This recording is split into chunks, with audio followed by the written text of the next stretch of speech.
আমরা সবসময় এভাবে কাপড়টাতে তো আবার 4 ভাঁজে নিব, যেহেতু 4 ভাঁজ হয়, তাই না? কাপড় সবসময় 4 ভাঁজ হয়। 4 ভাঁজ হয়। প্রথমে একটা কাপড়ের জায়গার জন্য অতটুকু কাপড় লাগে না, যত ছোট জায়গা অতটুকু কম লাগে আর কি কাপড় ছোট বাচ্চা। তাহলে আমার এখানে যতটুকু আছে ততটুকু নিয়ে নিলাম। তো কাপড়টা প্রথমে আমি ভাঁজ করলাম, ভাঁজ করার পর 2 ভাঁজ হলো। 2 ভাঁজের পরে আবার আমি এইভাবে ভাঁজ করলাম কাপড়টা, ঠিক আছে? এভাবে ভাঁজ করলাম। অনেক সময় দেখা যায় টুকরা কাপড় থাকে, আবার 2টা কাপড়ের টুকরা রইলো, এরকম একটা টুকরা, এরকম আর একটা টুকরা, মানে এটাকে মনে করে আমি সিঙ্গেলই করে ফেলাইলাম, তাই না? টুকরা করে ফেলাম। তাহলে আমার এরকম একটা কাপড় আছে, এরকম একটা কাপড় আছে, তাহলে 2টাই কিন্তু খোলা কাপড়। তখন আমার এই জয়েন্টটা আর আসবে না, এই জয়েন্টটা আর আসবে না, যেহেতু এটা আলাদা কাপড়। হ্যাঁ, তাহলে যেহেতু এখন বড় কাপড় পাইছি, আমি বড় কাপড়টা দিয়েই বানাই। তাইলে এই যে আমি আগে কি করলাম, এই যে 4 ভাঁজ করলাম। কাপড় সবসময় আমরা 4 ভাঁজ করব, ঠিক আছে? করে আমরা দেখবো, আমরা যখন জায়গা পরি, জায়গার নিচে এখানে নিচে কোনো সেলাই থাকে না সচরাচর। হ্যাঁ, সেলাই থাকে না, মানে কোনো সেলাই ছাড়াই এই জিনিসটা থাকে, তলানিটা যেটা, ঠিক আছে?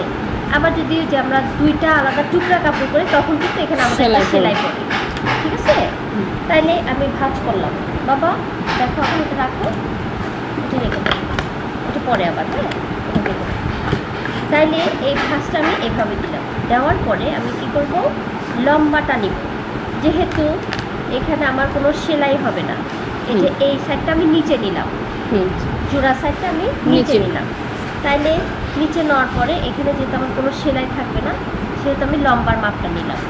আমি এটার লম্বা দিব 7 ইঞ্চি, 7 ইঞ্চি লম্বা দিলাম। আসো, 7 ইঞ্চি এই যে লম্বা দিলাম। কিছু বলতা? ও, এই 7 ইঞ্চি লম্বা দিলাম।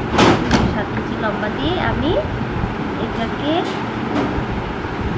দাগ দিলাম 7 ইঞ্চিতে। হ্যাঁ, দাগ দিলাম। এরপরে আমাকে ফিতা ঘর নিতে হবে, মানে রাবার ঘর নিতে হবে।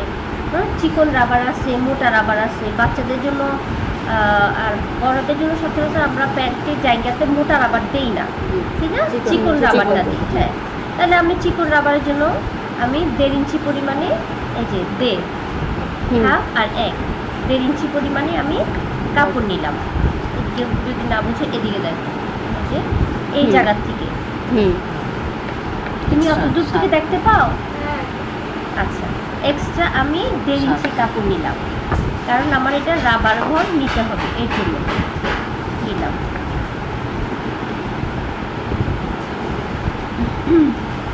আমি যদি লম্বা 7 ইঞ্চি নেই, তাহলে আমাকে মোট কত ইঞ্চি কাপড় নিতে হবে? লম্বা 8.5 ইঞ্চি কাপড় নিতে হবে, ঠিক আছে? 8.5 ইঞ্চি কাপড় নিতে হবে।